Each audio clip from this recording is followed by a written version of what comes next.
Cara, o Reino Santo, pra quem não conhece, é um reino que passou por diversas dificuldades. Eles simplesmente sofreram muito por conta do isolamento. E olha só, Neia Baraja, a queridinha de todo mundo, uma das minhas queridinhas, foi uma das peças principais pra conseguir ajudar esse reino. Uma das mais brabas, uma das poucas pessoas também que o Ainz gosta, que o Ainz criou um apreço, né, uma admiração por ela, que deixou viver sendo humana. Mas a pergunta aqui é o seguinte: por que que mesmo sofrendo tanto, ninguém nunca ajudou o Reino Santo? Por que que só o Ainz se dispôs a fazer essa parada? Só ele que enviou a carroça lá com os grãos pra ajudar e tal, só ele que foi até lá. A gente vai descobrir isso tudo agora.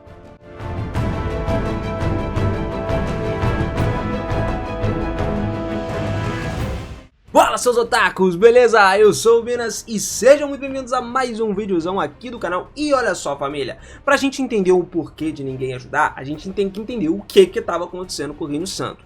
Seguinte, o Reino Santo, ou Reino Sagrado, foi fundado cerca de 200 anos no passado, não muito tempo depois das Deidades do Mal, tá? O reinado de terror tinha terminado e eles foram fundados. As terras foram divididas metade para norte, metade para o sul, pelo mar. Só que as metades não estavam completamente separadas. E tudo começou em Abelion Hill, com a Grande Muralha. Acontece que o Reino Sagrado ali, cara, ele é vizinho de Abelion Hills, tá? Que são habitados por vários tipos de monstros, demi-humanos e tal, totalmente diferentes ali. Constantemente eles estão em guerra entre si. Só que acaba que eles também entram em guerra com outros lugares, tá? Então assim, o Reino Santo estava sempre sendo invadido e estava sempre envolvendo nas suas guerras. Então ele investiu muito tempo e muito recurso para poder construir a maior fortificação do mundo ao longo da fronteira deles. Uma fortificação de 100 mil quilômetros de extensão, tá ligado? Uma grande muralha para dividir eles de Abelion Hill. Só que, apesar de todas essas medidas defensivas, o Reino Sagrado ainda enfrenta algumas invasões de tempos em tempos. E o maior desses ataques ocorreu durante um período conhecido como a Chuva Longa, quando uma raça conhecida como os Rash começaram a invadir. Eles conseguiram escalar o muro, se infiltrar dentro do Reino Sagrado a partir disso. E embora eles tenham sido expulsos de lá, isso acabou custando muitas perdas. Muita gente da aldeia do Reino Sagrado acabou morrendo, muita destruição aconteceu, e os constantes ataques dos demi-humanos fizeram com que muitos nobres começassem a ficar pirados das ideias, paranoico, mano. Então isso acabou levando eles à aprovação de uma lei para recrutar todos os cidadãos do Reino Santo se eles precisassem lutar contra essa galera que estava invadindo. Aí a gente começa a entender, eles estavam sempre sendo atacados e era um reino muito isolado, então o fato dele estar quase completamente isolado das outras nações humanas pelas colinas Abelion, ninguém vai passar por Abelion Hills ali, tá ligado? O Reino Sagrado acaba sendo um país praticamente isolado. Ainda existem rotas terrestres abertas para Restize, por exemplo, também rotas marítimas para eles fazerem viagem, fazendo com que ainda tenha alguma forma de comunicação com os outros países e o Reino Santo ali. Então eles estão sempre dispostos a pedir ajuda e tal, se necessário, mas não quer dizer que isso vá acontecer, né? Vai chegar lá. Os cidadãos do Reino Santo, todos eles querem que a sua nação faça parte do cenário internacional. Isso eu acho que qualquer país ia querer. Infelizmente, eles não conseguem gastar a mão de obra suficiente, porque eles precisam se concentrar constantemente em manter os demi-humanos afastados, então não tem como eles terem uma mão de obra para isso. Isso tudo porque a relação entre demi-humanos e a galera dali do Reino Santo é extremamente ruim. Até porque o Reino Santo não gosta de negociar com eles e nem faz nenhum tipo de negócio. Só que quando o exército demi-humano tenta invadir, às vezes eles acabam fingindo fazer negócio e tal. Isso para atrair os seus líderes e assassinar os líderes deles lá. Beleza, depois que o rei feiticeiro aí, o Ainz, assumiu o controle da região e formou seu próprio exército demi-humano para poder combater a aliança demi-humana, as relações entre o Reino Sagrado e Abelion Hills pareciam ter melhorado assim, muito pouquinho, né? Mas apesar disso, o rei bruxo presumiu que ele ainda tinha alguns ressentimentos persistentes e, portanto, ele fez uma questão de manter os demi-humanos longe dos cidadãos de lá.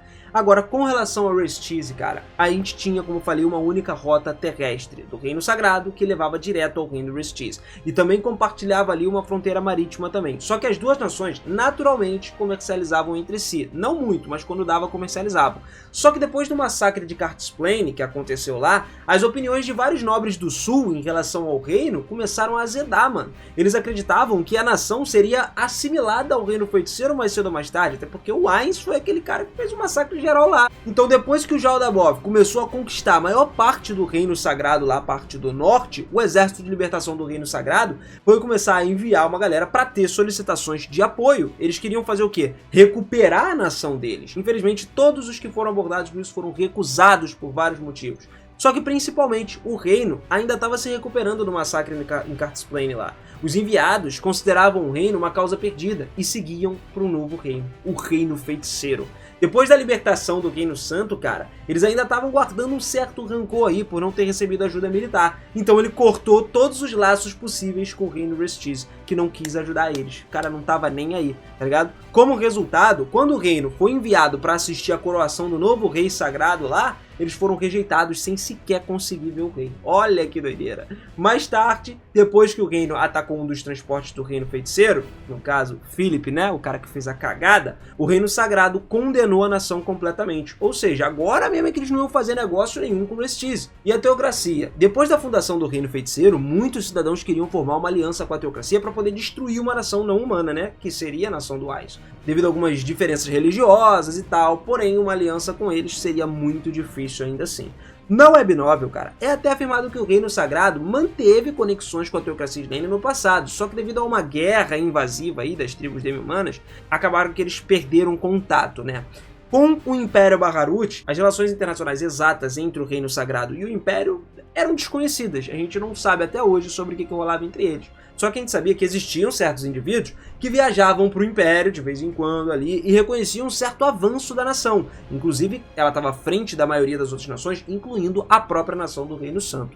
Agora, o mais brabo de todos foi o Reino Feiticeiro. O que o Ainz viu para poder fazer eles evoluírem, para poder ajudar eles?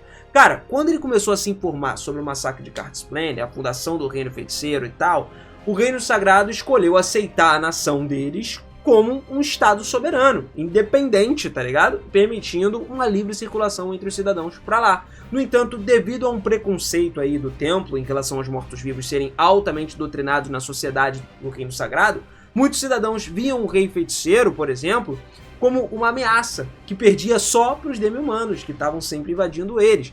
E isso começou a pegar um pouquinho no governo. Ele até instou o governo a enviar algumas tropas para poder retomar a cidade capturada de Argantel. Mas infelizmente o Reino Santo não foi capaz de fazer isso, porque ele não conseguia enviar tropas para lá. Ele tinha que se concentrar na sua própria defesa das fronteiras, antes de se concentrar em qualquer outro lugar. Porra, a base deles é ali, né, mano? Só que antes da fundação do Reino Feiticeiro, nosso querido Demiurgo já tinha ido para lá. Ele já tinha sido enviado para o Reino Sagrado para coletar o máximo de informações possíveis. O Demiurgo, ele parecia ter desenvolvido um certo interesse pelo reino, já que originalmente ele pretendia meio que encenar ali a perturbação demoníaca, né, como aconteceu. Então depois que rolou a fundação do Reino Feiticeiro, o Demiurgo mais uma vez foi lá, visitou o Reino Sagrado para coletar as informações ainda, e quando o Reino Feiticeiro terminou seus negócios com o Reino Anão, aí é que ele começou a colocar, né, o Demiurgo começou a botar os planos em prática. Plano em ação, usando a persona Jaldabaoth dele para poder esconder todas as conexões com o Rei Feiticeiro, e também ficou muito implícito que ele foi o responsável pelos misteriosos desaparecimentos de vários cidadãos do Reino Santo.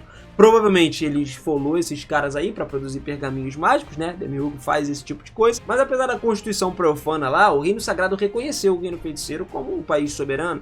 E mesmo que a maioria do pessoal lá do Reino Sagrado tivesse enojado com a ideia de um morto-vivo governar a nação, o reino ainda permitia que os mercadores viajassem livremente e negociassem com o Reino Feiticeiro. Até que a Grande Muralha foi atacada por um exército de demi-humanos liderados pelo demônio Jaldabaoth. Demiurgo botou em prática. O Imperador Demônio usou um feitiço para destruir sozinho uma seção de uma parte dessa muralha, matando muitos soldados nesse processo. E depois disso, o exército demi-humano começou a marchar através dessa abertura aí, que foi recém-criada, para dentro do Reino Sagrado. Parecia Shingeki no Kyojin, tá ligado? Lá no início, lá no início.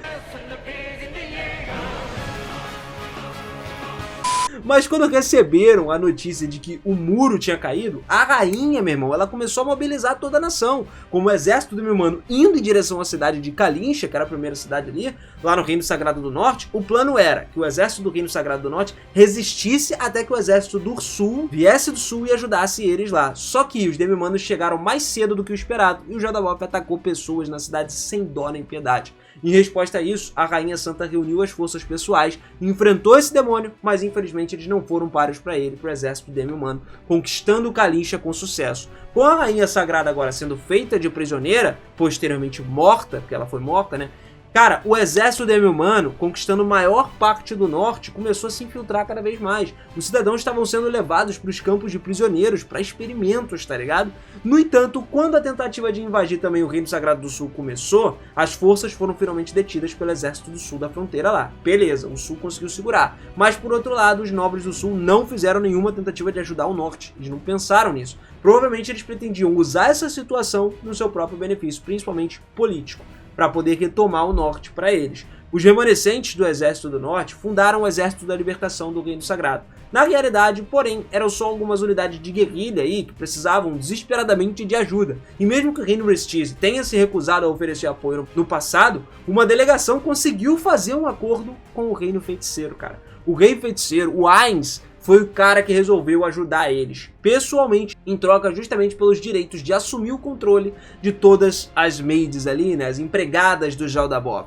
Por que o Ainz quis ajudar? Porque ele ia ficar muito bem na visão da galera do Reino Santo e também ia poder mostrar as empregadas agora, né? Ele não mostrava as empregadas dele de Nazarick, mas agora ele ia poder mostrar, porque ele ia dizer que ele pegou do Jaldabov e ficou pra ele. Então o que ele fez? Quando retornou ao Reino Sagrado, o Exército de Libertação atacou os campos prisioneiros do Jaldabov, libertou os cidadãos lá e eles então libertaram a cidade de Lloyds ao saberem que o próximo da linha de sucessão ao trono era o Príncipe Caspond. O tiro saiu pela culatra nisso tudo, sabe por quê? Porque uma força de 40 mil homens chegou. Isso foi enviado para poder recapturar ele, e mesmo que o Exército de Libertação tenha oferecido uma fonte de resistência, ele acabou por ser completamente esmagado pela quantidade de gente. Pô, 40 mil é muita gente. Em resposta a isso, o Rei Bruxo pessoalmente foi para a linha de frente, derrotou sozinho essa força demi-humano que estava detida lá. E depois de ser resgatado, o príncipe assumiu o comando e ordenou que o Exército de Libertação controlasse a cidade. A vitória durou um pouco, porque como resposta, o Jaldabov viajou pessoalmente também para Lloyds, com as suas donzelas demoníacas aí para enfrentar o Rei Feiticeiro. Apesar de ter travado uma luta incrível, o Rei Bruxo já tinha consumido uma grande quantidade de mana e aparentemente foi derrotado pelo Jaldabov.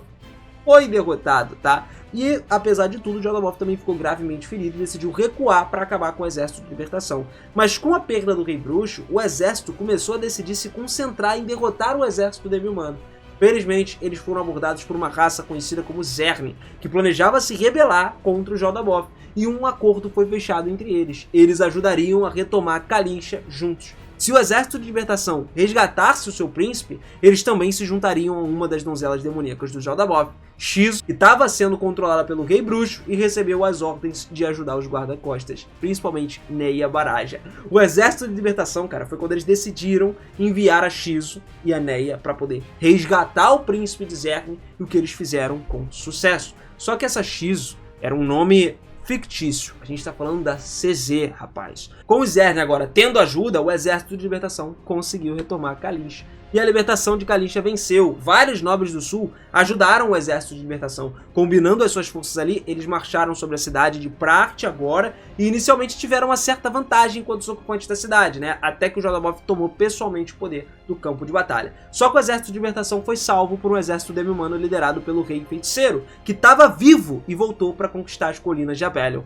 O Rei Feiticeiro e o Jaldabov mais uma vez se enfrentaram e agora o Rei Bruxo, com força total, matou esse demônio aí. Na sequência disso daí, o Exército de Libertação conseguiu retomar a capital de Roborns e o Rei Bruxo, fazendo de tudo para salvar a nação, deixou uma grande impressão boa, fazendo com que eles ganhassem um grande número de seguidores a partir dali. Com o fortalecimento agora da Rainha Sagrada, Calca Bezares, o Príncipe Caspond se tornaria o próximo Rei Sagrado. Sem o conhecimento do público, no entanto, o príncipe foi substituído por um sósia devido ao Demiurgo atualmente estar trabalhando para desestabilizar essa nação.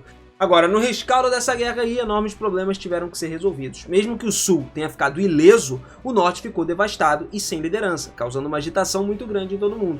E o resultado foi um vácuo de poder que os nobres do sul começaram a rivalizar e tentar preencher ali entre si, criando mais problemas ainda. Só que o norte também não estava disposto a deixar a galera do sul assumir o controle da situação. Parecia como se fosse uma guerra civil acontecendo agora depois de tudo. Como resultado, todas as lutas internas, os nortes lutaram para adquirir alimentos e a sua tábua de salvação se tornou o Reino Feiticeiro, que tinha enviado suprimentos regulares de grão, aumentando ainda mais a vida, a perspectiva de vida positiva dos cidadãos ali sobre a nação. E isso foi ainda agravado por um outro fator, o fato de que o Rei Bruxo acumulou uma popularidade crescente entre a galera do norte. E mesmo que o sul permanecesse ali crente e ávido nos 6 grandes deuses e tal, agora conhecido como o Sem Rosto, liderado pela Neia Baraja, né, que era o culto efetivamente brabo, que seguia o Ainz, preencheu esse vácuo, esse vazio que a nobreza ali estava disputando entre si. Curiosamente, quando a gente viu na 4ª temporada, né, que tivemos vários selos aí para poder atacar Restiz na declaração de guerra, a gente viu lá o selo do Sem Rosto, que foi justamente usado para representar o reino sagrado, implicando que o culto teve sucesso em dominar essa nação. O Ainz, cara, provou ser vital para a libertação do Reino Sagrado do Norte, fazendo com que toda a perspectiva em relação a ele e a sua nação mudasse aos pouquinhos. Mesmo quando eles foram privados da sua presença física, mesmo quando ele foi dado como morto, o Exército de Libertação continuava a lucrar com ele na forma da CZ, ou Shizu, né? Como algumas pessoas falam. Até porque ela já era forte, eles já tinham se tornado fortes também. E depois que o Ainz retornou e libertou o Reino Sagrado do Norte, cara, aí é que os cidadãos viram ele como um herói. Começaram a pregar as ideias de que força é justiça, como religião. Os seus apoiantes ali, mesmo que superiores ao Exército de Libertação, se eles estivessem preocupados com a crescente influência da Neia Baraja, né, devido ao Rei Bruxo ter ajudado na libertação, eles iam fazer alguma coisa, mas não fizeram nada. O Reino Sagrado começou a desenvolver laços muito fortes ali com o Reino Feiticeiro, e depois que só ainda mais tinha se fortalecido, né, pela nação demi-humana, que forneceu ajuda humanitária, isso por sua vez levou o Reino Sagrado a aprovar a declaração de guerra que a gente falou do Reino Feiticeiro contra o Reino Restiz, depois que aconteceu o ataque dos transportes de grãos. E aí, o resto que rolou você já sabe, que foi tudo que aconteceu na 4ª temporada. Bom, família, eu espero muito de coração que vocês tenham curtido esse vídeo. Eu curti demais falar pra vocês. Espero que vocês tenham entendido agora o porquê que o Ainz, o que Nazarick, no geral, né, o reino do feiticeiro ali, quis ajudar o Reino Santo. Por que eles foram os únicos que ajudaram? Por que ninguém trouxe tropas pra lá, simplesmente cagaram e andaram pro Reino Santo, os caras não estavam nem aí, mas o nosso Ainz é o brabão. E qual foi a finalidade no final das contas? Reconhecimento, ser considerado soberano e ainda assim ter mais uma nação com a qual ele possa comercializar, uma nação que vai ajudar ele economicamente e entre outros fatores também. Então, se você curtiu, capricha no likezão, cara, não esquece não. E pra você saber de Overlord, vem com a gente, mano. Vem conferir aqui. Overlord é uma das obras que eu mais amo, é a maior comunidade que tem de Overlord, acho que tá aqui no canal, né, do Brasil. A gente tá sempre conversando sobre Overlord, nunca falta tema, sempre tem tema maravilhoso e surpresas, né, toda hora tem uma surpresa nova pra gente conversar. Tamo junto sempre, família. Beijo no coração, aquele forte abraço e eu te espero no próximo vídeo, então vem comigo. Valeu!